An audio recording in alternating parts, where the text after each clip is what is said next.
Does my ex still love me? For women only. This really is a natural question girls have on their mind after they break up with their boyfriend. In a time when your life seems empty and useless, this question is in fact hard not to have on your mind, and what's surprising, the way to get him back may not be as impossible as it seems. There are so many couples who have proven they can still get back together, even after hard and emotional breakups, but back to the original question. Keep in mind that feelings don't just disappear like that. Unless the breakup was a long period of detachment during which his feelings faded away consistently. There are strong chances he still has feelings for you right now that he hasn't overcome. He still loves you. And that's why he's going to be experiencing pain after a breakup too, even if he was the one to end it.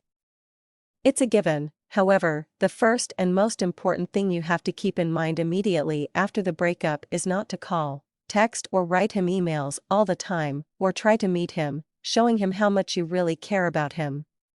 He doesn't need to be shown love right now, because this will keep him on the guard. Next, in a very subtle way, you have to still show him that your love is worth so that he experiences attraction. But you have to be very careful not to give in to your emotions, as to not show him that you depend emotionally on him.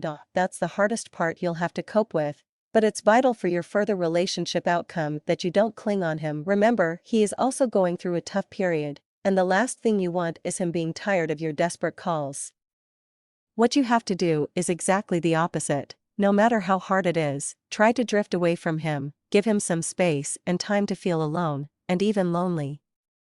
The recommended timeframe in which you should not call your ex is about 1 month. This is when you'll have to rebuild your life without his help, or at least show him that you can live without him.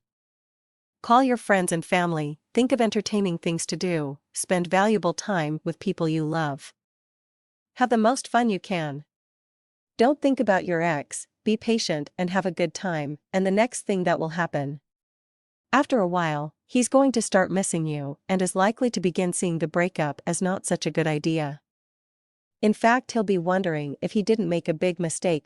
If you had clung on him all this time, he might have been satisfied in one way, his ego, but at the same time he wouldn't have even thought that he had to make an effort to get you back. Effort, however, will make a woman seem more special in a man's eyes. And now, when you've shown him you could go on without him, this makes the whole relationship much more valuable, which is a big advantage for your next move. A light, uncomplicated call and get together once the month of silence is up. It's all about the first step of getting your ex back. There may be other areas that you'll still have to work out, but make sure to start on the right foot and follow these steps, because otherwise you will find it much harder to salvage your relationship. If you are interested in this subject, there are some great resources on the web. The site below that I am linking you to holds a bunch of free tips and advice from someone who knows what they are talking about. I highly recommend that you at least take a look, because there is a ton you can learn just by browsing through the various links featured on the page.